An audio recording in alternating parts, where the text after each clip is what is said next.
자, 오늘 주신 본문의 말씀 가지고 편안이 아니라 평안을 구하라, 편안이 아니라 평안을 구하라 하는 제목으로 하는 말씀을 증거토록 하겠습니다. 일전에 라디오 생방송 중에 있었던 일입니다. 방송을 진행하는 진행자가 갑자기 생방송 도중에 저에게 준비되지 않은 질문을 하시는 거예요. 그 질문의 내용인즉슨 이거예요. 목사님, 편안과 평안의 차이가 무엇입니까? 편안과 평안의 차이가 무엇입니까?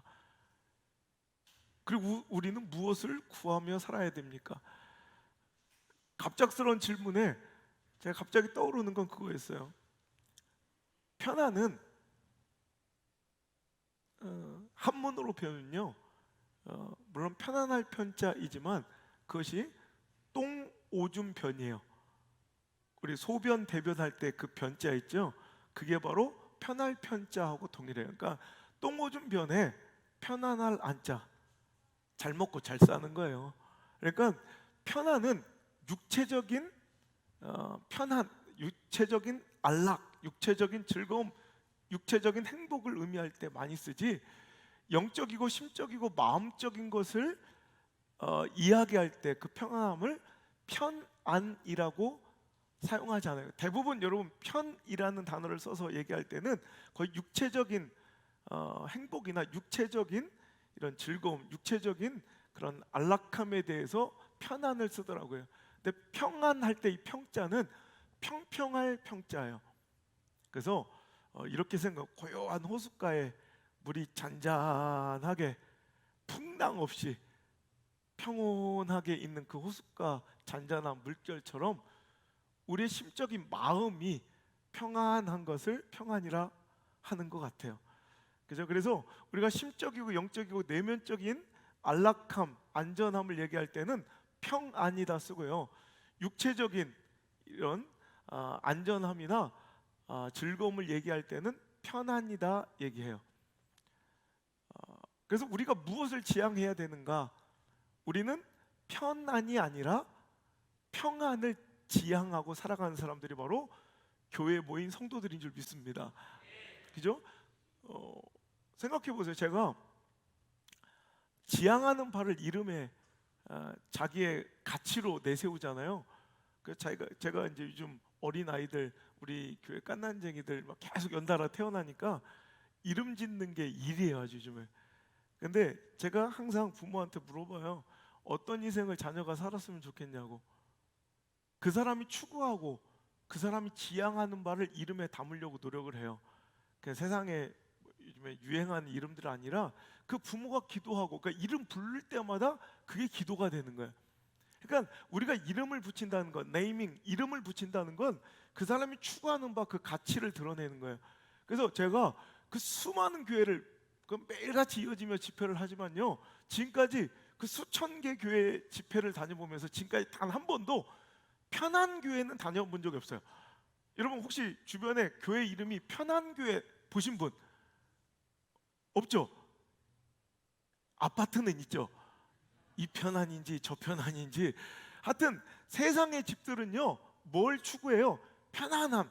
그냥 열심히 일하고 들어와서 집에서 편안하게 안락하게 그냥 잘 쉴 수 있는 공간을 추구하는 게 바로 인간의 집이에요. 잘 먹고 잘 쉬고 잘 싸고 잘 자고, 이게 편안이라고. 그러니까 세상은 이거를 추구하면서 아파트, 자기가 살고 있는 아파트의 가치, 지향할 바를 가르쳐 편한 집. 그래서 이 편안, 저 편안, 3편안, 4편안 뭐 이렇게 짓는 거예요. 그런데 교회는 편한 교회를 추구하는 교회는 하나도 없는 것 같아요. 모두들 다 그 이름을 보니까 뭘 추구해요? 평안을 추구해요. 평안교회는 인터넷 검색해 보시면 수백 개가 떠요. 그만큼 우리 교회가, 성도들이 지향하는 바가 바로 평안이다 이래요. 예수님도 말씀하시지, 우리에게 약속하실 때 내가 너에게 편안함을 주겠다 약속하신 적이 없어요. 하나님은 우리에게, 예수님은 우리에게 뭘 주시는 분이에요? 마음의 평안을 주시는 분이지, 육적인 편안함을 보장하고 약속하는 것이 교회가 아니라는 거죠. 근데 어느 순간부터인가 교회와 성도들이 자꾸 편안을 추구하기 시작했어요. 이름은 평안을 지어놓고 평안을 추구해야 함을 알고 있으면서도 교회 나와 맨 구하고 하나님께 간청하고 간구하며 기대하는 것은 다 들어보면 그 내용인즉슨 다 편안이에요. 편안. 하나님 돈 주세요. 불편하지 않게 살게. 하나님 뭐 스펙, 직장, 건강, 항상 우리가 추구하고 기도하는 바를 다 내용을 들어보면 편안을 구하지 마음의 평안을, 영혼의 평안을 구하는 자들이 잘 없고요. 교회도 자꾸, 교회는 원래 신앙은요 불편한 거예요. 여러분 신앙생활 하는 것은 편한 걸 추구하면 교회 나오면 안 돼요. 안 그래요? 여러분 예수님께서 말씀하신 거예요. 예수님께서 마태복음 7장 13절 14절의 말씀에 좁은 문으로 들어가라. 멸망으로 인도하는 문은 크고 그 길이 넓어 그리로 들어가는 자가 많고 생명으로 인도하는 문은 좁고 길이 협착하여 찾는 이가 적음이라. 즉 우리가 추구하는 신앙의 길은 좁은 길이에요. 인기가 있어요 없어요? 세상 사람들의 육적인 기준으로는 넓은 길로 가야 돼요. 편한 길로 간다고. 그 길은 그런데 멸망길이야. 근데 우리가 찾고 우리가 구하고 끝까지 keep going, 그 길을 견지하고 잃지 말고 걸어가야 될 곳은 바로 좁은 길이에요. 좁은 길. 아주 협착해요. 비좁아요. 인기도 없어요.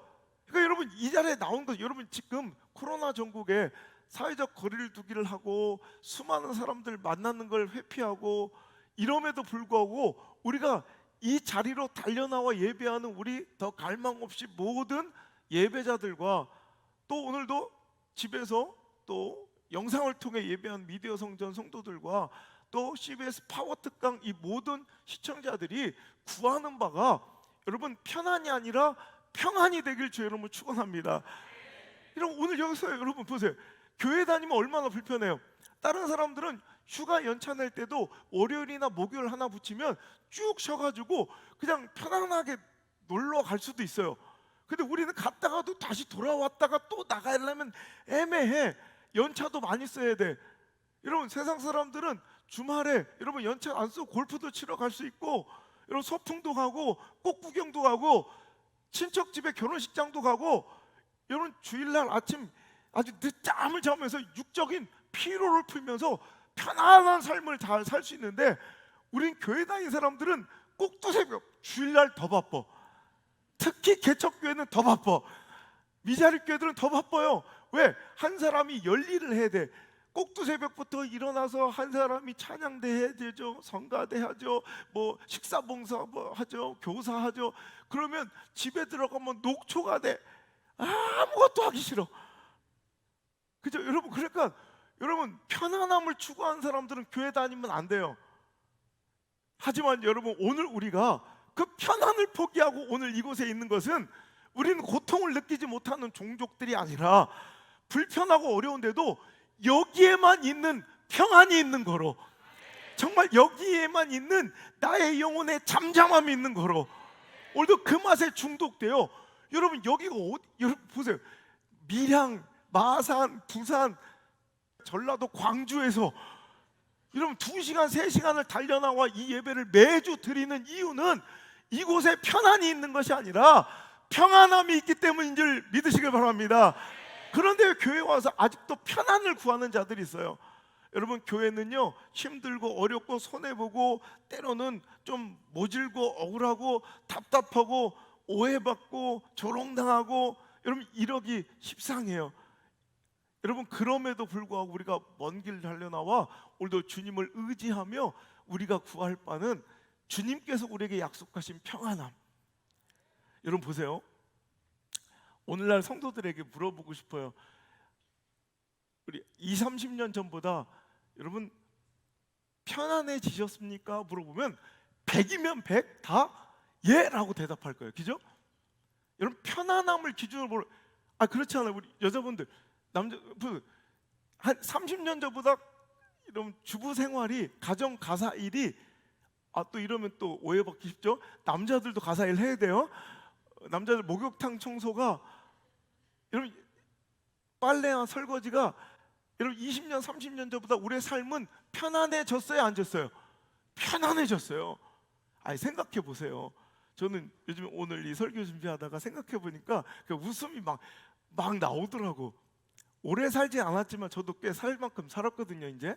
그러다 보니까 옛날 생각나니까 되게 웃긴 거야.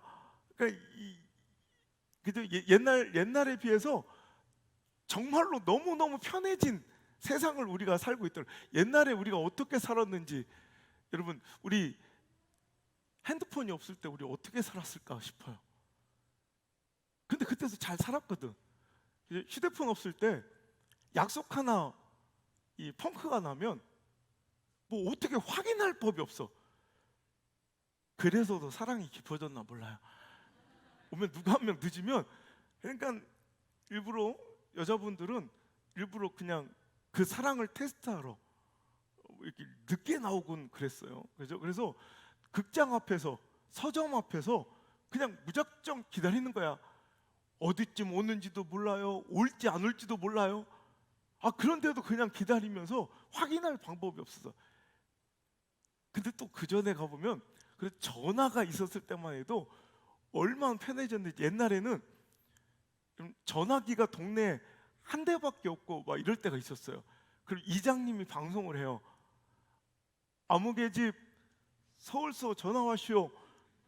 빨리 와서 전화 받아요. 10회 전화 요금 돈 나가요. 그러면 막 그냥 어르신들이 막 마을 해관까지 막 엄청나게 달려가서 전화 한 통 받고, 또 옛날에는 은밀하게 누가 누구한테 전화한지를 다 알아. 왜? 교환이란 게, 교환. 돌려가지고 교환이 받으면 어디 연결해 주세요. 그럼 거기를 연결해 줘야, 누가 한 사람이 받아서 연결해 줘야 전화가 됐다. 저는 그걸 경험했던 세대거든요. 그런데 공중전화가 나오고 직통전화가 생기면서, 여러분 DDD 알아요? DDD? 고개 끄덕거리면 옛날 사람인데, 시의 전화, 그러니까 장거리 전화를 옛날에 DDD라고 그랬거든요. 그래서 옛날엔 공중전화 박스에 그냥 직통으로 연결할 수 있는 그 시대만 되어도 참 세상 살기 좋았다고, 참 편해졌다고 막 우리가 얼마나 행복했는지 몰라요. 그죠? 공중전화 박스 앞에 동전을 바꿔가지고 줄 쭉 서서 기다리면, 요즘 연애하는 청소년들 참 복받은 시대예요. 당신들은 지금은 몰래 그냥 은밀하게 대화할 수도 있지만, 옛날엔 집 거실에 전화기 한 통, 온 가족들의 싸늘한 시선 속에, 여러분 그 사랑 고백을 들어야 되니 전화 중에 가장 많이 하는 대화가 나도, 그럼 뭔지 알았는데 뒤에서 뭘 놔둔대, 뭘 놔둔대, 나도 뭔데, 막 이렇게 자꾸. 옛날 그랬다는 거죠. 그 요즘에 보면, 야, 세상 참 편해졌어요. 전화기 하나만 있으면 못 갈 데가 없고, 여러분 못 할 것도 없고, 그 자리에서 저도 업무를 막 얼마나 다 볼 수, 이제 어디가, 전 세계 어디가 있든지 그 핸드폰 하나만 있으면, 스마트폰 하나만 있으면 모든 일을 한국에 있는 것 같고 똑같이 다 처리할 수 있어요. 여러분, 여성들의 사회 참여가, 또 여성들의 인권이 높아진 그 계기가, 사회학자들이 얘기하기를 어떤 큰 인권 운동이나 어떤 사회적 무브먼트가 일어나서 일어난 게 아니라, 여러분 많은 분들이 그 엄청난 결과를 유발한 사건으로 세탁기의 발명을 꼽는 거 아세요? 세탁기가 발명됨으로 여성의 이 가사 노동 시간이 파격적으로 줄어들었대요. 전 빨래를 잘 못해가지고 모르는데, 여러분 옛날에 이불 빨래 생각해 보세요. 우리 애 셋만 있어도 매일같이 빨래가 산더미인데, 옛날에는 우리 시골은 7은 기본이요. 애들 7은 기본이었다. 그러면 빨래가 얼마나 많이, 그것도 여러분 개울가 가지고 이렇게 막 그냥 방망이로 두드려 빨고, 그거 겨울에 널어놓으면 고드름이 얼어요. 여러분 이렇게 매일과 같이 빨래하는데 에너지와 시간을 엄청나게 쓰다가 세탁기라는 발명품 때문에 여성들의 가사노동 시간이 엄청나게 많아지면서 자기 개발과 사회 참여에 뛰어들 수 있는 시간적 여유를 제공하고 오늘도 마음의 여유를 제공했다는 것이 사회학자들의 평가라는 거예요. 그러니까 참 편해. 요즘은 세탁기 갖고 만족을 못해. 건조기 있어야 돼. 건조기는 옛날에 우리는 오징어나 말리는 거였지, 담뱃잎이나 고추 말리는 게 건조기였지. 그게 집에도 하나씩 꼭 있어야 되고, 식기세척기 요즘에는 둥그런 게 돌아다니면서 청소도 해줘요. 그러니까 시간이 많이 여러분 절약이 되고, 참 몸은, 육신은 편해졌어요. 자, 그럼 물어볼게요. 자, 우리 육신은 참 편안해진 시대를 우리가 살고 있는데, 그만큼 여러분들의 마음과 영혼은 평안해지셨습니까? 물어보면 거의 대부분 쉽게 대답하지 못하는 시대를 우리가 살고 있는 것이 분명해요. 꼭 편안함이 평안함과 직결되지 않는다는 사실이죠. 오늘 여러분, 하나님께서 우리에게 주시려는 평안은 세상이 줄 수 있는 문명의 이기가, 문명의 발전이 우리에게 줄 수 있는 것이 아니라 세상이 줄 수 없는 그런 진짜 마음의 평온함. 시편 62편 말씀처럼 나의 영혼아 잠잠히 하나님만 바라며 나의 구원이 그에게서 나오는 도다. 마음의 평탄함, 마음의 평온함은 하나님이 우리에게 주시는 약속하신 선물인 줄 믿습니다. 그에게서만 오늘도 우리가 공급받을 수 있는 참된 평안이 있는 줄 믿으시길 바라요. 문명의 이기가 우리를 아까 얘기했던 것처럼 참 육신을 편안하게 만들어 줬는데, 생각해 보니 여러분, 그 육신의 편안함 때문에 우리의 시간이 더 많아지고, 그럼 우리가 옛날엔 전화번호 다 외웠어야 되죠. 옛날에 전화번호 주변 사람들 한 30명 50명 거는 다 외웠어요 우리. 근데 요즘엔 생각해보니까 내가 우리 가정에 전화번호를 외우는 게 우리 집사람 것만 아리까리 하고 정확하게 얘기를 못 하겠어요. 지금 혹시 또 지들끼리만 맞춰서 나만 끝자리가 달라요. 내가 얘기했죠. 이거 굉장히 서운한 거예요. 하여튼 뭔지는 중간은 뭔지는 모르는데 지들끼리만 8699고 나만 왜 다른지 모르겠어요. 하여튼 잘 몰라요. 되게 편해졌는데 실은 여러분 요즘 사회적 연구에 의하면 문명의 이기의 발전 때문에 사람들은 그 남는 시간으로 더 여유를 즐기며 마음의 평온을 누리고 사는 것이 아니라 그 남는 시간에 급변하는, 변동하는 이 사회적 분위기와 이런 새로운 문명 이기에 또 적응하느라고 더 바빠지고 더 우리 삶이 기민해지고 뭔가 불안하고 쫓기듯 살아가는 사람들이 훨씬 더 많아졌다는 겁니다. 근데 정말로 그게 공감이 돼요. 여러분, 세상이 주는 편안함은 참된 평안은 아니에요. 그죠?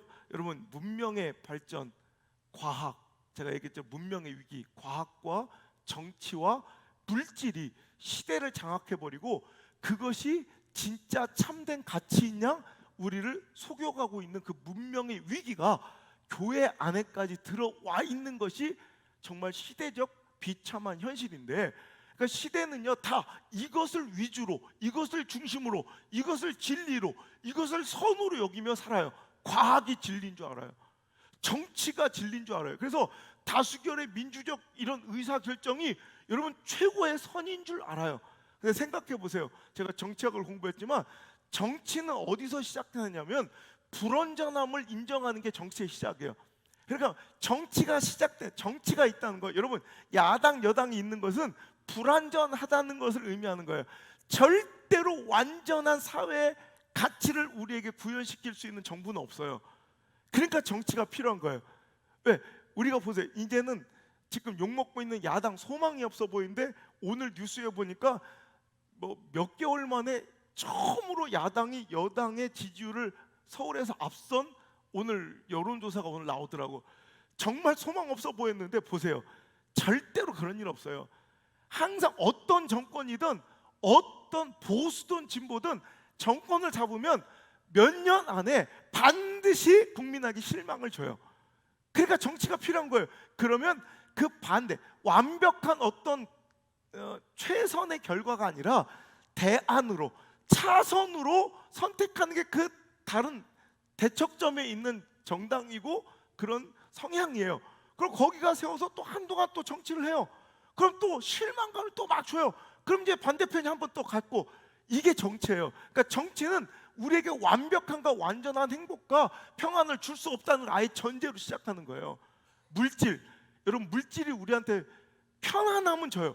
여러분 돈 있으면, 여러분 돈이 좋긴 좋아요. 돈 있으면 참 삶 편안해져요. 그러니까 대기업 총수들 보세요. 몸은 육신은 편해져요. 옆에서 다른 집안일도 다 해주실 거고, 차 하나 손 안 대고 열어주시고 닫아주시고, 그러니까 돈을 많이 벌면 육신은 편해지지만 여러분 절대로 그 마음의 평안함은 보장되지 않아요. 아무리 돈이 있다고. 과학이 아무리 발전해도 이 과학의 발전으로 인한 문명의 이기가 우리한테 육신에 편안함은 줄 수 있을지언정 마음의 평안함은 못 줘서 오히려 디지털 문맹자, 디지털이 막 저 같은 사람들 뭔가 막 개발되면 전 로그인하고 회원가입하라는 뭔가만 뜨면 머리가 지끈지끈 아파서,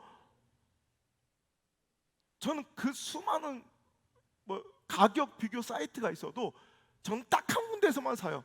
왜? 거기만 회원가입을 성공했어요.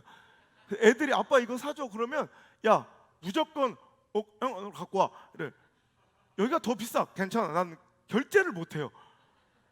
얼마 전에 3시간 다른 사이트에 좀 싼 게 나와서 축구화를 3시간 결제하려고 사투를 벌이다 포기하고 다시 면으로 갔어요. 여러분 디지털 문명이 더 여러분 정부에서 소외되고 시대적 문명 대세에서 소외돼서, 제가 스토리 열심히 하다가 친구가 없어요. 아무도 뭐 올리지도 대꾸도 안 해. 그래서 페이스북으로 갈아탔더니 이제 조금 시작하려니까 그건 이제 아무도 안 하는데 또 인스타그램으로 가야 된대. 거기서 저는 포기했어요. 오늘도 제 새로 나온 책이 거기에 뭔가 떴다고 그래서 가입하다가 울었어요. 여러분 과학의 발전이, 물질의 풍요함이, 정치적 권력의 취득이 여러분 우리를 참 평안으로 평강으로 인도해 주냐? 그렇지 않더라. 시대적 설교를 한번 들어보세요. 교회를 다니든 안 다니든 CBS 채널을 틀든 안 틀든 이 시대를 살고 있는 모든 사람이 꼭 들어야 될 하나님께서 시대 가운데 주시는 설교가 있어요. 안 들을 수가, 안 볼 수가 없는, 절대 돈도 명예도 권력도 과학도 사회적 진보와 이 경제적 이 성장도 우리에게 참된 평안과 행복을 줄 수 없다는 걸 하나님께서 보여주시잖아요. 여러분 그 세계 최고의 갑부 중에 하나였던, 지금도 이번에 조사 발표된 거 보셨죠? 세계적인 기업들의 이 네임밸류, 그 브랜드의 가치를 매겼는데 우리나라 삼성 기업이 아시아의 최고로 8위까지 작년에 7위였는데 한 단계 떨어졌더라고요. 아직도 1위는 애플이에요. 2위는 뭐 마이크로소프트 뭐 이런 게 쭉 나오대. 그럼 여러분 그 애플의 창업자인 스티브 잡스, 그렇게 돈이 많아도 여러분 죽을 땐 아무것도 가져갈 수 없다. 저렇게 여러분 돈을 많이 쌓아두고 살아도 아무것도 가져갈 수 없다는 거 하나님께서 보여주시잖아요. 돈은 참된 평강이 아니에요. 우리나라에서 가장 부자 누구예요? 누가 또 조합장님이라고 그래. 이건 시골을 티내는 거예요. 물론 조합장님도 부자십니다. 크게 봅시다. 좀 크게.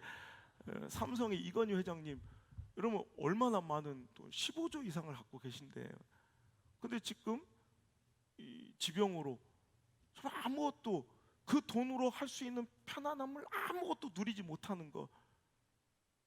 우리는 그래도 밥숟갈 들고 밥이라도 먹잖아요. 그냥 누워서 생활하시는 게 지금 몇 년째 되셨죠. 여러분 이런 거예요. 결국 돈이 줄 수 있는 편안함은 한계가 있더란 말이죠. 언젠간 빼앗길 수 있는, 언젠가는 아무것도 아닐 수 있는. 여러분 최고의 권력을 누렸던 우리 위정자들의 그 말로를 보세요. 우리 대통령 두 분이나 지금 그 좁은 감옥살이를 하고, 저는 그것만 보면 너무 가슴이 아파요. 편안함은 언젠가, 세상이 주는 편안함은 언젠간 끝이 있어요. 여러분 우리가 잘 몰랐지만 날아다니는 쇠도 떨어뜨릴 수 있는 권력을 갖고 있었던 우리나라, 여러분 얼마나 대단한 나라에 세계 10대 경제되고 여러분 7대 군사되고 이런 어마어마한 이런 세계적인 대강, 이제 G8, G10 안에 들어가는 세계적인 이런 강대국이 될 우리나라, 이 우리나라의 장차관 정도를 껌딱지 붙이 띄었다 붙였다 할 수 있었던 권력이 있었다는 거 우리가 나중에 국정농단 사건으로 알게 됐지만, 여러분 그 권력이 영원합니까?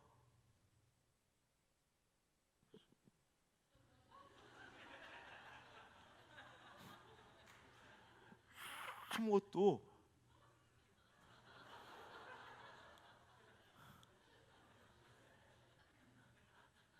권력도 돈도.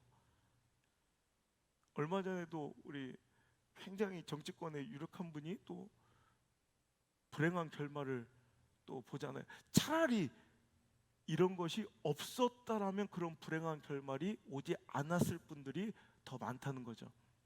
여러분 우리는 편한 삶이 아니라 평안한 삶을 하나님께 구하며 살아가야 할 줄 믿습니다. 얼마 전에 의미 있는 연구조사가 발표가 미국에서 있었는데요. 미국의 CDC, 즉 질병관리본부에서 내놓은 정말 결과가 너무나도 참혹했어요. 거기에서 CDC 질병관리본부에서 발표한 결과, 현대인들의 의료비 총액의 무려 80%가 스트레스와 관련된 질병으로 지출되었대요. 그러니까 스트레스가 시작되고 기인되어 생긴 이 질병들의 이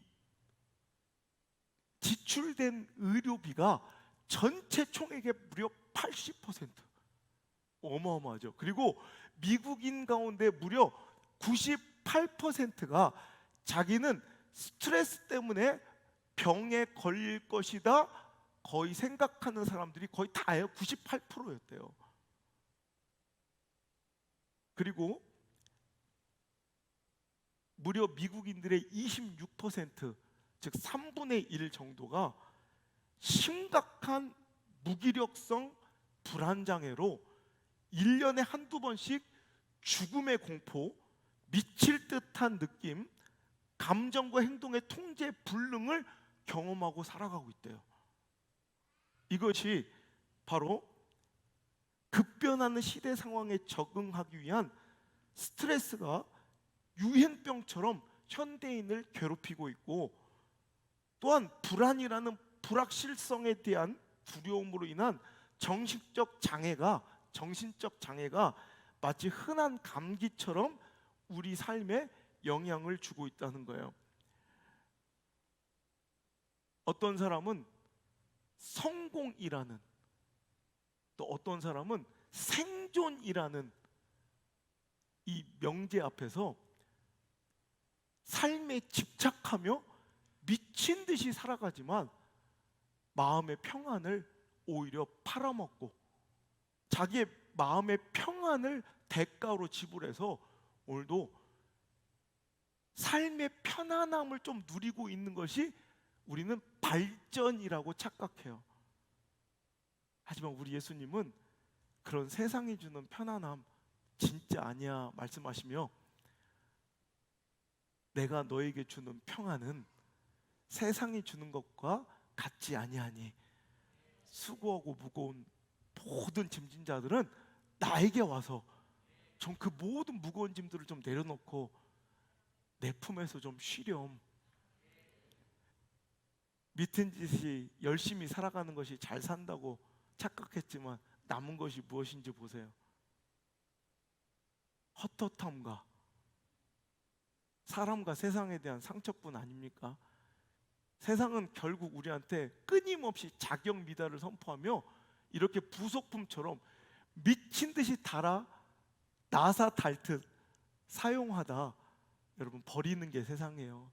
하지만 우리 예수님은 세상에서 지친 자들을 다 불러 모아서 세상이 줄 수 없는 평안함을 주시는 분일진데 교회에서 자꾸 편안함을 추구하며 주차장, 건물, 뭐 어떤 시스템, 프로그램에 의해서 합리적이고 효율적인 것을 선이며 과학적이고 정치적인 것을 다수결의 논리가 진리인 양 착각하며 문명의 위기가 정복해버리고 또 물질이 만능주의가 되어 이게 최선인 줄 착각하는 교회들이 좀 이 시간 무너지고 진짜 예수님만 주실 수 있는 평안으로 가득 찬 정말 주님의 제자들을 양산하는 그런 멋진 교회 공동체로 회복되어질 수 있기를 주의 이름으로 축복합니다. 잠언서 30장 7절로 9절까지 아굴이라는 사람의 이 간절한 기도가 오늘 우리의 기도가 되어야 되지 않겠습니까? 그는 이렇게 기도합니다. 내가 두 가지를 주께 구하였사오니 내가 죽기 전에 내게 제발 거절하지 마세요. 그러니까 내가 얼마나 간절하면 두 가지 이 소원만큼은 반드시 응답해 달라고 하나님께 구하는데 그 기도가 곧 뭐래요? 시작. 헛된 것과 거짓말을 내게서 멀리 하옵시며 나를 가난하게도 마옵시고 부하게도 마옵시고 오직 필요한 양식으로 나를 먹이시옵소서. 왜냐하면 혹 내가 배불러서 하나님을 모른다 여호와가 누구냐 할까 하오며 혹 또 내가 가난하여서 도둑질하고 내 하나님의 이름을 욕되게 할까 두렵기 때문입니다. 아멘. 여러분 오늘 이 사람의 성공, 이 사람의 모든 목표와 인생의 지향점은 기준이 누구예요? 하나님이신 거예요. 신앙인 거예요. 여러분 오늘도 그는 적당한 양으로 일용할 양식으로만 날 그냥 먹여달래. 이게 자기. 우리는 어떻게든 세상 사람과 똑같이 교회에 나와서 우리는 하나님의 이름만 부르지 세상 사람들이 구하는 모든 가치관이 똑같아요. 하나님 물질 주세요, 건강 주세요, 스펙 주세요, 명예 주세요, 권력 주세요, 내 진로의 문 열어주세요. 항상 우리는 교회 안에 나와서 하나님의 이름만 부를 뿐 우리가 추구하는 가치는 다 세상과 별반 다를 게 없더라는 거. 편안을 구하고 그냥 편안을. 하지만 여러분 이 아굴의 잠언, 이 아굴의 기도처럼 우리가 구해야 할 바는 바로 하나님이고 그가 주실 평안인 줄 믿으시길 바랍니다. 그러니까 적당한 양으로만 나를 먹여주세요. 그 적당함의 기준은 이런 100억, 200억 내 기준, 내 필요에 의한 기준이 아니라 오늘도 오직 하나님이에요. 하나님. 내가 하나님을 모르며 내가 뭔가 할 수 있다 착각할 만큼 교만하게 할 물질이라면 차라리 걷어주시지 말라는 거예요. 혹 내가 너무 가난해서 도둑질하며 신앙인으로서의 또 자꾸 이렇게 뭐 경제적 잘못된 이런 삶을 통해서 하나님께 영광 돌리지 못하고 그 이름을 욕되게 할 것 같으면 하나님 나에게 조금만 더 주셔서 먹여주세요. 우리의 모든 기준이 이렇게 하나님을 기준으로 맞춰질 수 있기를 주의 이름으로 축복합니다. 여러분 무엇이 그렇게 두려워요? 뭐가 그렇게 불안해요?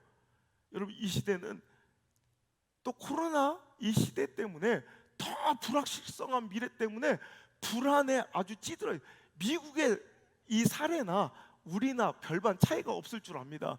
우리나라에서는 구체적으로 통계적으로 발표한 적이 없지만 여러분 한국의 정신의학자들도 오늘도 우리나라의 사정도 별반 다르지 않다고 얘기하며 오늘도 꾸준히 그 이 정신적 질환들 불안 이 증세들이 꾸준히 지금 증가하고 있고 확산되어가 있는 이 추세이며 더 안타까운 것은 그 전염병처럼 번져가는 이 불안 증세들이 근심과 염려에 정복당한 이 마음에 우리가 겪는 이 답답함과 헛헛함이 불행하게도 우리 자녀들 세대로 점점점 그 세대가 어려워지고 있다는 거예요.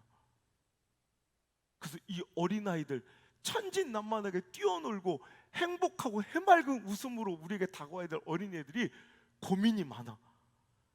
우리 청소년들 보면 봐봐, 무섭잖아 애들이. 내가 이번에 미국을 가려다 못 가지만 그때 애들한테 보여주고 싶었던 것이 미소였어요. 정 우리나라 이 청소년들 자녀들에게는 도저히 볼 수 없는, 꾸미고 흉내낼 수 없는 그 미소들을, 얼굴 표정을 좀 보여주고 싶다고 내가 계속 얘기를 했어요. 여러분, 평안이 없어지는 거예요. 자꾸 평안이. 우리 자녀들 세대에게 우리가 먼저 평안함을 누리며 그 평안을 선물할 수 있기를 간절히 바라고 소원합니다.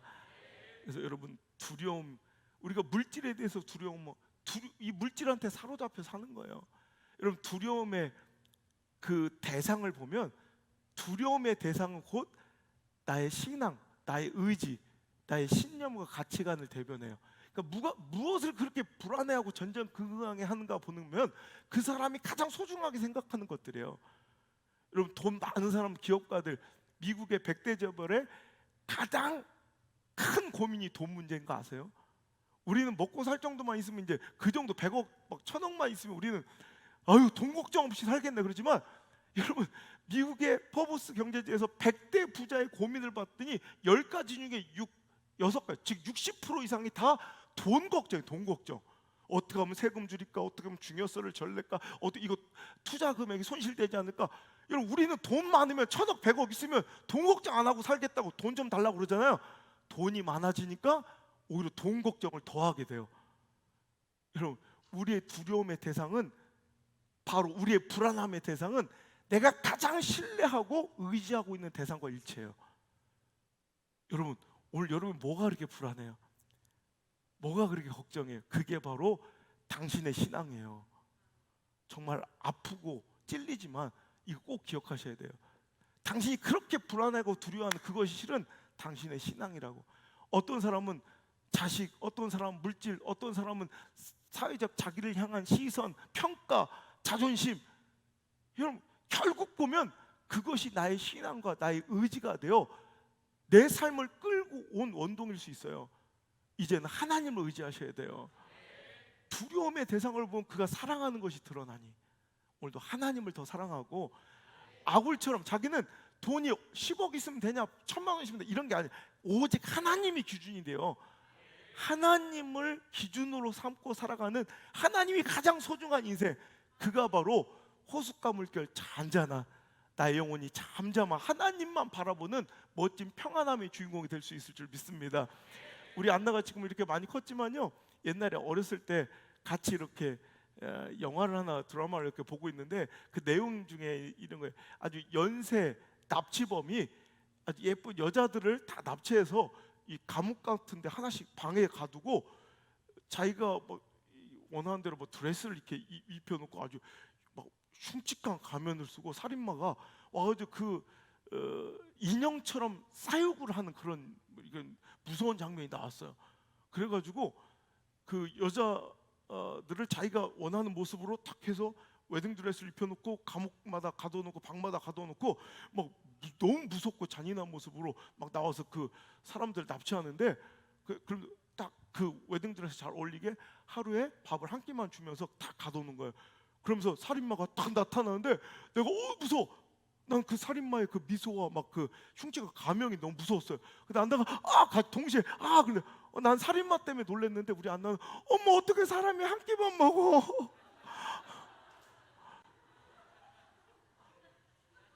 똑같은 장면을 보면서 공포의 대상이 다른 거예요. 나는 살인마. 근데 우리 안나는 어떻게 사람한테 한 끼만 줘? 저런 나쁜 놈.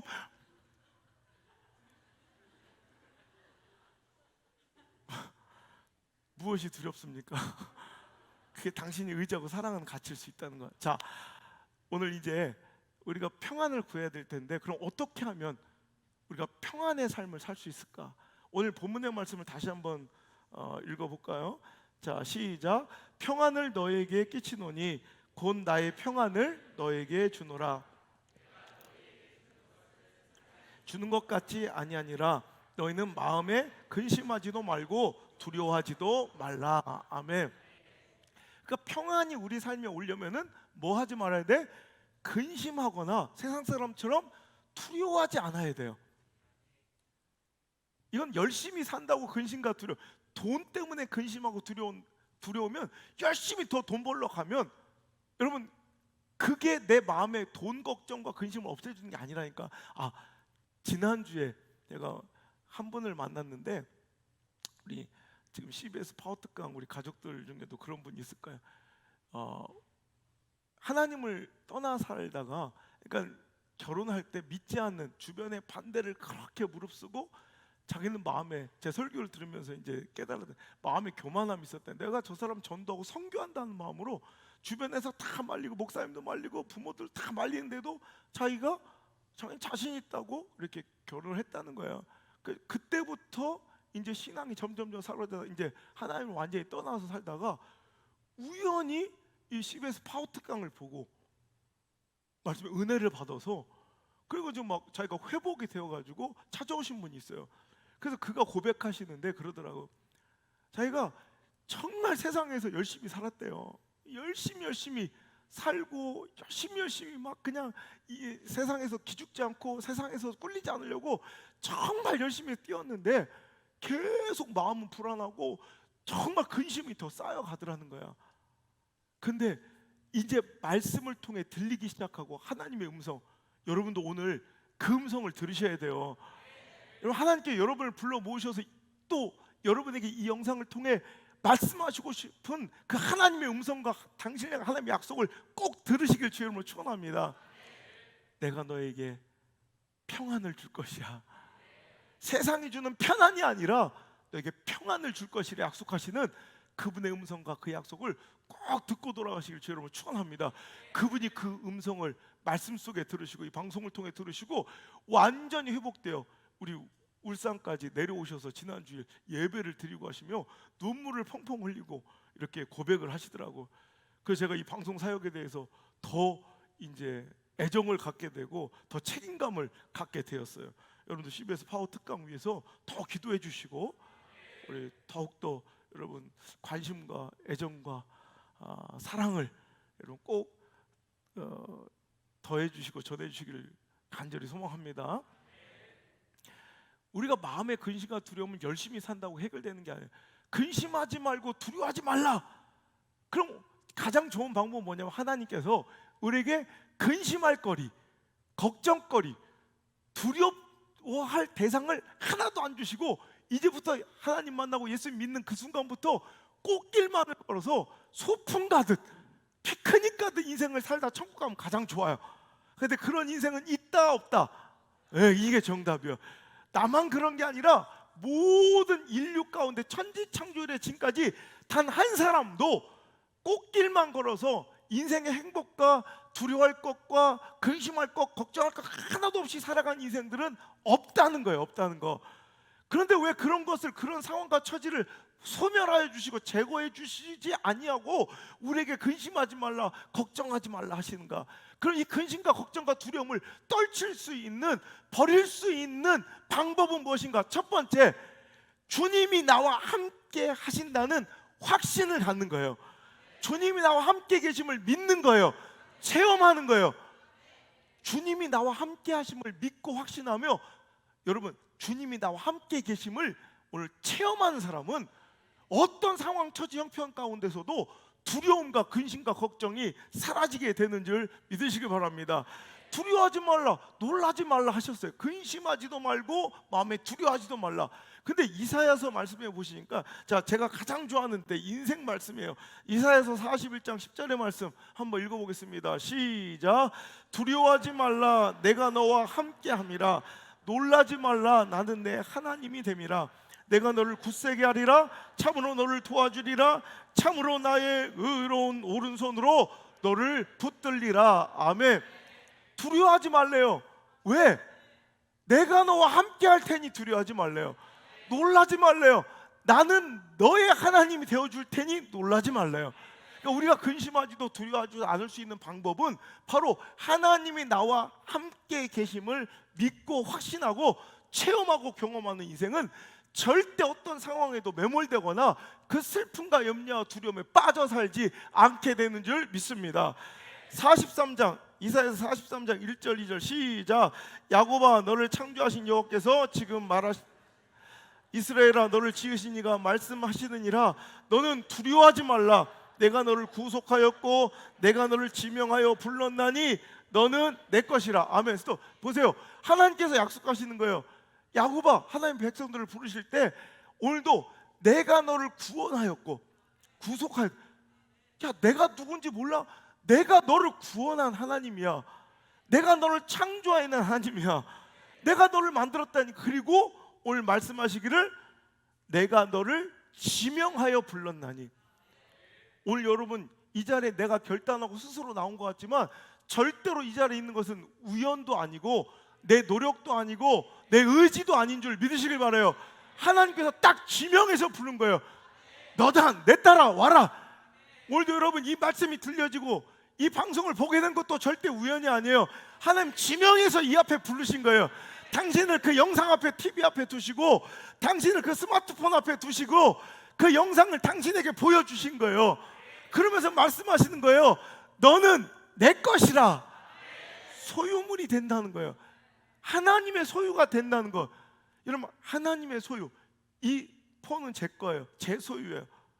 오늘 제가 새벽부터 이렇게 나가서 운동하고 이렇게 오는데 누가 뭐 챙겨라 말아라 잊어먹지 마라 아무도 얘기 안 해도 계속 끊임없이 이거를 챙기고 계속 간직하고 오늘도 가지고 나왔어요. 왜 그래요? 내 거니까.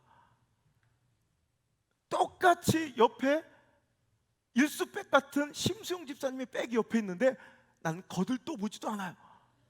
관심도 없어요. 왜? 그건 내 게 아니니까. 하나님이 우리에게 말씀하세요. 너는 내 거야. 이 말씀보다 더 스윗하고 이 말씀보다 더 달콤하고 멋진 사랑 고백 있을까요? 너 누구 거야? 너 내 거야. 평생 이런 고백 못 들어볼 분 많으니까 저한테라도 들으세요. 너 누구 거야? 특히 경상도에 사신 여러분은 죽었다 깨어나도 경상도 남자한테 이런 얘기 못 들을 거니까 저한테라도 들으세요. 너 누구 거야? 하나님께 들으세요. 너 내 거야. 할렐루야.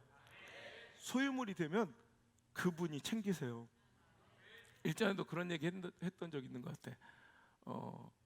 비데를 써요. 옛날에 다달이 돈을 내고 제가 비데를 렌탈해서 한 10여 년 썼어요. 그러니까 다달이 돈을 내니까 좋대요. 매달 돈 내는 건 좀 아까워도 때 되면 뭐 부품 갈아줘, 정수기법 필터 갈아줘, 와가지고 고장 나면 고쳐줘. 매일 와서 챙겨줘요. 한 달에 한 번씩. 왜? 그 회사 거니까. 나는 막 써. 샤워기 물 뿌리지 말라 해도 막 뿌리고 써요. 왜? 내 거 아니니까. 그런데 그러다가 매달 다달이 내는 돈이 아까워서 얼마 전부터 저렴한 저가에 다 비데를 쓰기 시작했어요. 비닐로도 덮고 샤워할 때 구석에 쭈그리고 앉아서 비데님한테 물 튈까 봐. 왜? 내 거니까. 내 거는 알아서 소유자가 챙긴다니까. 하나님이 여러분을 내 거라 하세요. 난 이거보다 더 확실한 보장과 더 행복한 평안은 없다고 생각해요. 하나님 우리 교회를 내 거라 하세요. 하나님 내 인생을 내 거라 하세요. 하나님 내 자녀를 내 거라 하세요. 얼마나 감사해요. 여러분 이게 평안이거든요. 그러면 주인이 알아서 소유를 알아서 챙기고 함께 두시는 거예요. 그러니까 그분이 나와 함께. 너 왜 놀래? 너 왜 두려워해? 내가 너와 함께 할 건데. 내가 네 하나님인데. 오늘도 그러잖아요. 오늘도 똑같은 거예요. 43장 1절에도 내가 너를 지명하여 불렀고 너는 내 것이야. 그러니 그 다음 절 2절 읽기만 해도 눈물 나요. 이 말씀을 당신을 향한 하나님의 여러분 음성으로 꼭 들으셨으면 좋겠어요. 시작. 야곱아, 내가 너를 물 가운데로 지날 때 내가 함께 할 것이라. 강을 건널 때 물이 너를 침몰하지 못할 것이며 내가 불 가운데로 지날 때 타지도 아니할 것이요 불꽃이 너를 사르지도 못하리니. 아멘. 하나님은 분명히 약속하시는 거예요. 우리가 물은 시험을 의미해요. 성경 안에서 물 가운데로 시험 중에 거할지라도 내가 너와 함께하니 걱정 말라는 거지. 넌 이제 네 인생에 시험은 없어가 아니라는 거예요. 네가 불 가운데로 지나도 걱정하지 않아도 되는 것은 하나님이 나와 함께 하시니 절대로 그 불이 나를 해하지 못할 것을 믿고 평안하라는 것이지. 여러분, 이제부터 우리는 하나님을 믿으니 나는 절대로 시련도 없고 어떤 고난도 없으니 난 평안하다가 아니라 오늘도 하나님께서 그 가운데서도 나와 함께 해주실 것이니 우리는 행복해도 된다, 평안해도 된다, 담대해도 된다, 당당해도 된다, 기죽지 않아도 된다, 떳떳해도 된다. 여러분, 이 말씀 들으시길 바라요. 하나님이 나와 함께 하신다고 계속 약속하시잖아요. 두려워하지 말라, 내가 너와 함께 함이니라. 그죠? 네가 물 가운데로 지날 때 내가 함께 할 것이라 약속하신 그 하나님이 오늘 우리에게 말씀으로 찾아오셨으니 우리는 행복하고 당당하고 마음의 평안함이 또 찾아오는 것입니다. 그죠? 하나님 나와 함께 하신, 제가 일전에 계속 예화로 말씀드리지만 아메리카 인디언 부족 중에 특별한 성인식을 갖는 인디언 부족이 있다고 그랬죠.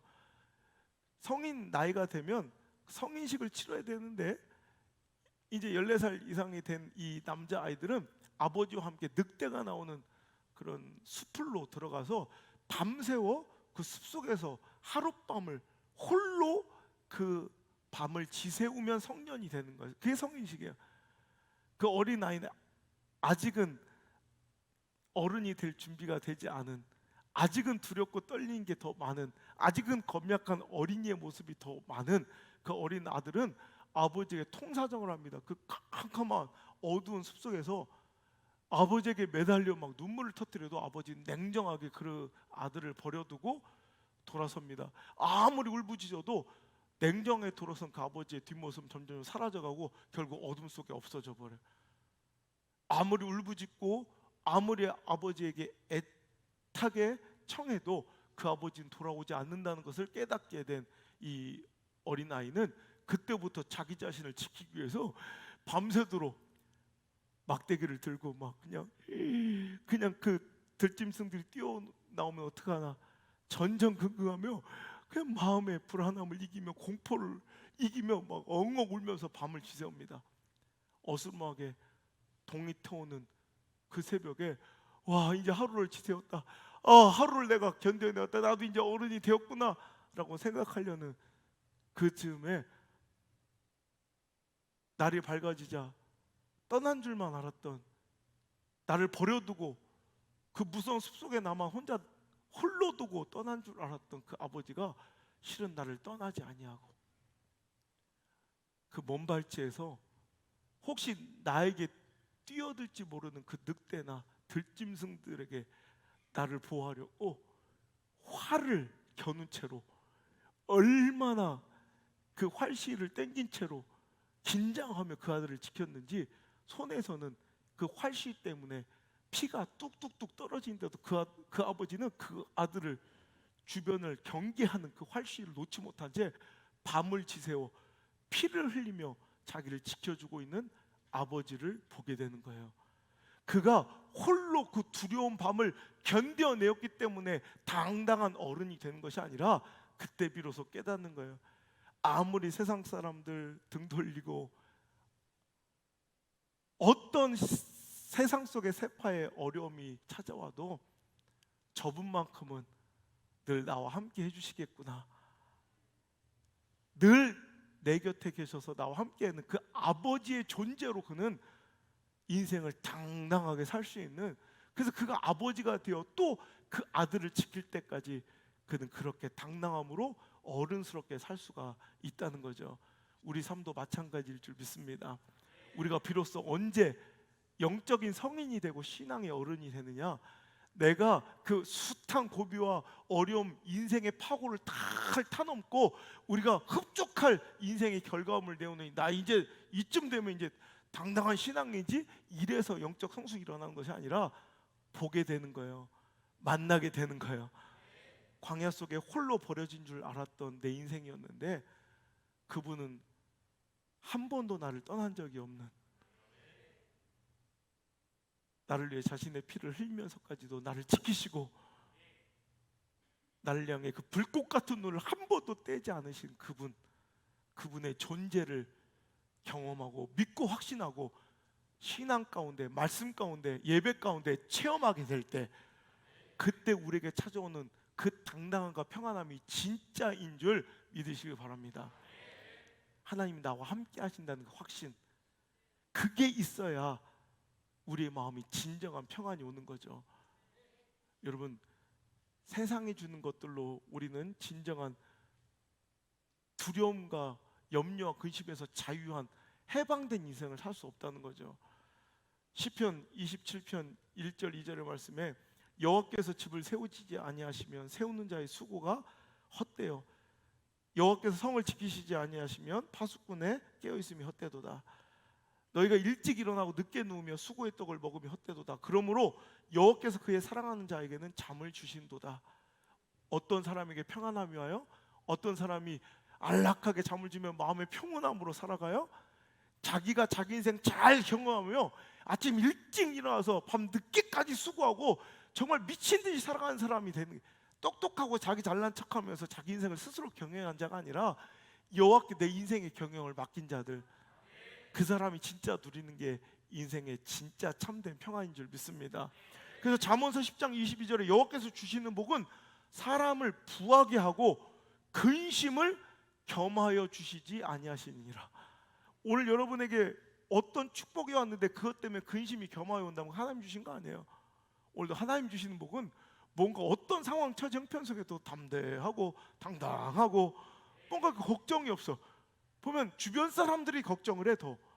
그러니까 상황이 완벽하고 처지가 완전히 형편이 풀려서 담대하고 평온한 것이 아니라, 오늘도 상황과 처지와 형편은 사망의 음침한 골짜기 같을지라도 오늘도 나는 오늘도 그분과 목자 되신 여호와 하나님과 함께함으로 담대할 수 있고 당당할 수 있는 거, 이 참된 평안을 누리시길 간절히 바랍니다.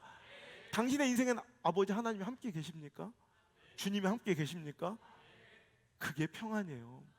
그래서 상황이 달라지, 우리 교회 오셔서 막 평안함을 누리고 막 행복함을 누리는 분들 보면 그 전이나 지금이나 뭐 그렇게 별반 달라진 것도 없는 것 같은데 정말 인생은 가치관이 달라지고 너무너무 행복해. 그 이유는 상황, 처지, 형편이 아니라 물질의 통장의 잔고의 많음과 적음이 아니라 하나님의 존재를 확인, 내 인생의 동행하심을 확인.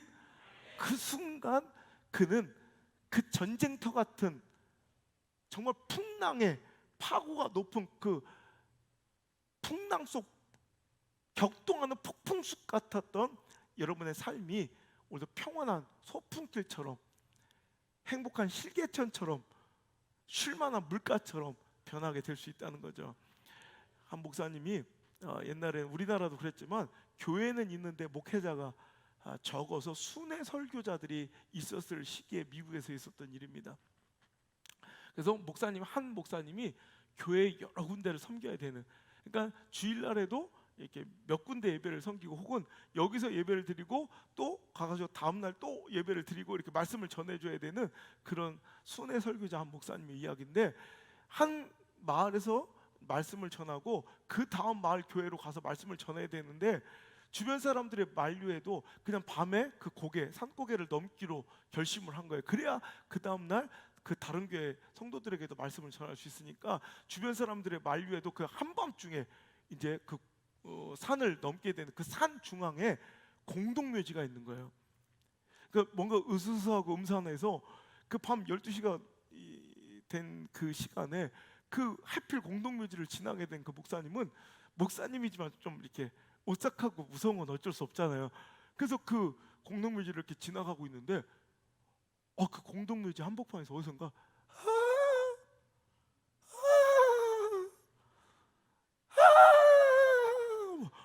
소리가 들리는 거예요. 너무 놀라서 목사님은 십자가를 들고 사탄아 물러가라, 주 예수 그리스도의 이름으로 명하노니 귀신은 떠나갈지어다. 이제 그 소리는 점점점 가까워지는 거야. 자기에게 막 정신이 혼미해지고 너무너무 두려운데 갑자기 그 웃음소리에 나는 곳을 쳐다보니까 희미한 형체가 보이기 시작. 그 무덤 사이를 한 형체가 무덤 위를 막 타고 다니는 거야. 막 자지러지고 놀래, 소스라치게 놀래. 목사님 막 정신을 잃으려고 하는데 가만 보니까 그게 조그만 어린 아이인 거야. 그 꼬맹이가 그 야심한 밤에 그 공동묘지를 막 뛰어다니면서 웃고 있는 거야. 그 목사님 깜짝 놀랐어요. 얘야, 너 무섭지도 않니? 이 밤에 이 공동묘지가 무섭지도 않아. 그때 그 아이가 하는 말이, 아니요, 안 무서운데요. 우리 아빠가 이 공동묘지 관리인이에요. 알고 보니까 그 공동묘지는 아빠의 직장인 거예요. 아빠가 있는 곳은 공동묘지, 무덤도 그 아이에게는 놀이터일 수 있는 거예요. 무덤 같은 인생, 정말 어려운 삶을 살아가고 있지만 우리에게 하나님 아버지가 함께 계시면 그 전쟁통 같은, 무덤 같은 우리의 정말 강팍하고 힘들었던 삶도 놀이터처럼, 해맑은 어린이의 놀이터처럼 변하게 될 줄 믿으시고요. 오늘도 아버지 하나님과 동행하시는 그런 귀한 삶을 살아갈 수 있기를 주의 이름으로 축복합니다. 두 번째로, 우리의 삶에 두려움과 근심을 이기고 평안함이 찾아오기 위해서는 최후 승리에 대한 확신이 또한 있어야 돼요. 하나님 아버지와 나는 동행하고 있으며 내 어떤 처지 삶 속에도 하나님 나와 함께 계신다는 확신이 있다면, 또한 그 하나님은 그냥 나를 고난 중에 옆에서 응원해 주시고 지켜만 보시는 분이 아니라 그분은 나에게 최후 승리를 주실 분이라는 걸 믿어야 된다는 거예요. 제가 늘 얘기하죠. 우리 하나님은 나에게 모든 승리를 주시는 분이 아니라 최후 승리를 주시는 분이에요. 근데 우리는 교회 나와서 하나님께 모든 승리를 구해요.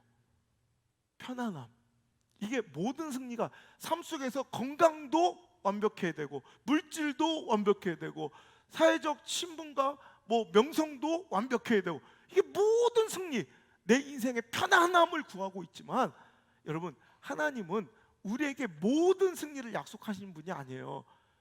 최후 승리를 약속하신 분이죠. 때로는 쓰러지고 넘어지고 자빠질지라도, 때로는 넘어져도 무슨 승리? 최후 승리를 믿노라. 이 믿음이 진짜예요. 이 믿음이 굳세져야 돼요.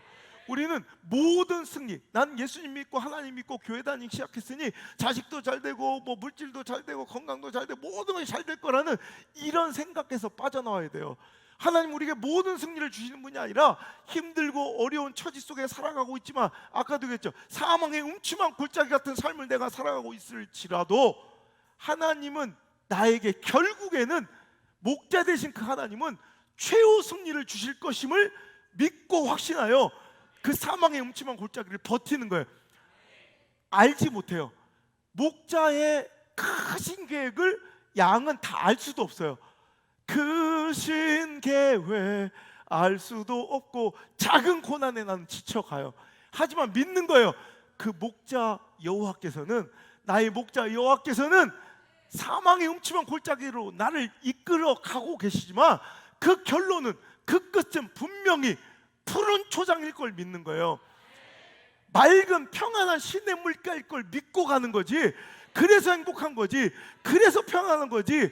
사망의 음침한 골짜기가 나에게 사라지고 가시밭길이 종결되고 더 이상 나에게 어떤 시련과 문제가 없어서 내가 평안한 것이 아니라는 거죠.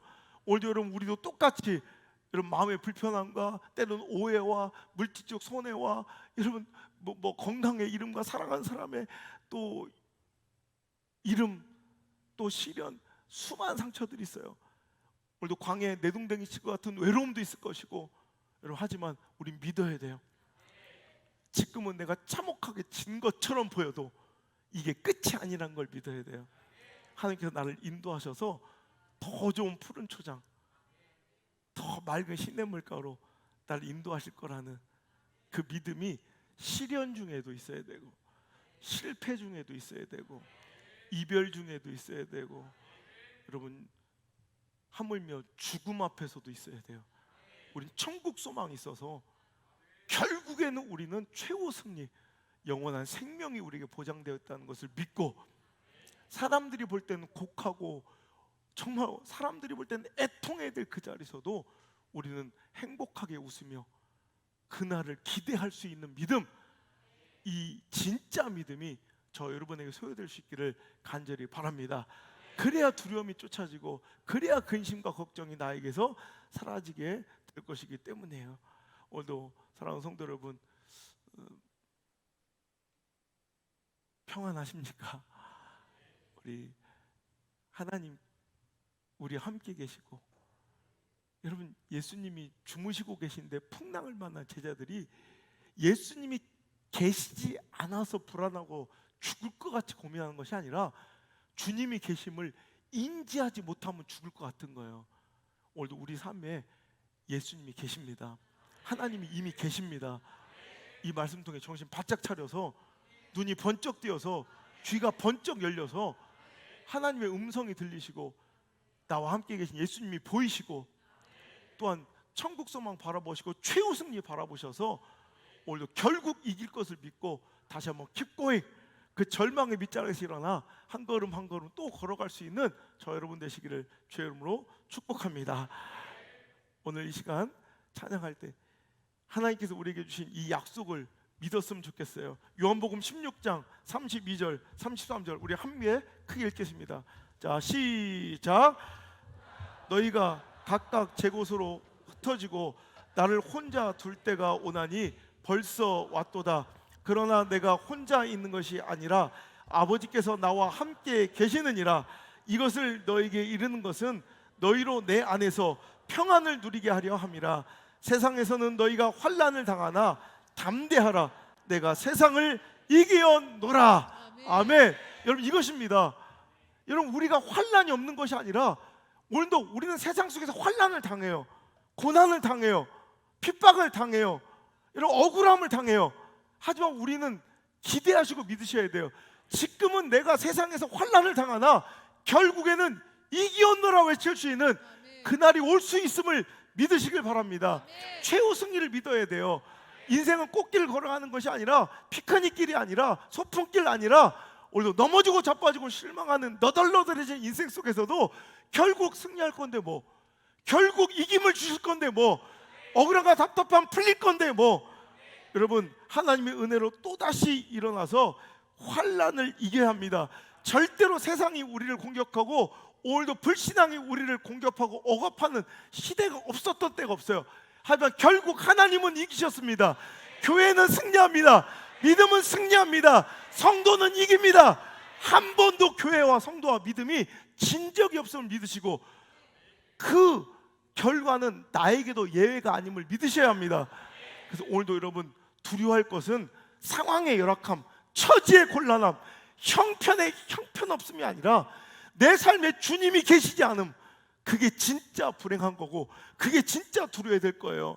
오늘도 예수님 말씀하시잖아요. 보라 네가 다 각각 목자 없는 양처럼 흩어질 때가 오나니 그러나 내가 혼자 있는 것이 아니라 이제 아버지께서 나와 함께 계시니라 하시며, 오늘도 우리가 읽은 본문의 말씀에도 평안을 너에게 끼칠 것이니 곧 나의 평안을 너에게 주노라 하실 때 26 바로 전절을 보면 보혜사 곧 아버지께서 내 이름으로 보내실 성령 그가 너에게 모든 것을 가르치고 내가 너에게 말한 모든 것을 생각나게 하리라. 아멘.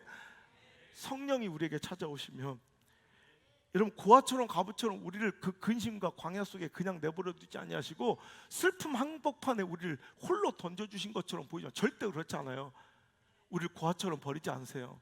어떤 시련과 어려움 속에서도 하나님은 성령, 보혜사 성령을 우리에게 보내주셔서 가르쳐주시고 인도하실 것이고 보호하실 것이고 고치실 것이고 회복시키시고 결국 승리케 하실 거예요. 빛과 어둠처럼 성령이 우리 안에 있으면 어둠 같은 빛이 들어온 어둠은 사라지는 것처럼 근심과 불안과 두려움이 아무리 클지라도 성령 하나님이 우리에게 임하실 때 어둠은 존재하지 않는 것처럼 우리의 근심과 두려움은 사라질 줄 믿습니다. 오늘도 이 말씀을 통해 여러분 마음이 열려지고 빛이 그 틈을 통해 들어가듯 보혜사 성령님의 그 강렬한 은혜의 빛이 임할지어다. 근심과 두려움의 어둠은 사라질지며. 여러분, 어둠은 존재하는 것이 아니에요. 원래 어둠은 관념이에요. 빛이 없는 공간을 어둠이라 부르는 거예요. 어둠과 빛이 막 싸우는 것이 아니라 어둠은 빛이 없는 공간이에요. 즉 우리의 근심과 두려움이 막 하나님과 막 대적해 싸우는 것이 아니라 실은 하나님이 없는 부분만큼이 두려움이에요. 하나님이 이제 오셨습니다. 말씀을 통해 여러분의 심장에, 여러분의 가정에, 여러분의 인생에 우리 하나님이 오셨습니다. 성령 하나님이 오셨습니다. 그런 이제 두려움은 사라집니다. 근심은 사라집니다. 이제 그 빛이 장악하고 하나님이 장악하신 그 멋진 인생이 여러분 인생이 될 줄 믿으시길 바랍니다. 이 약속으로, 이 결단으로 우리 함께 keep going, 다시 한번 일어나 전진할 수 있기를 바랍니다.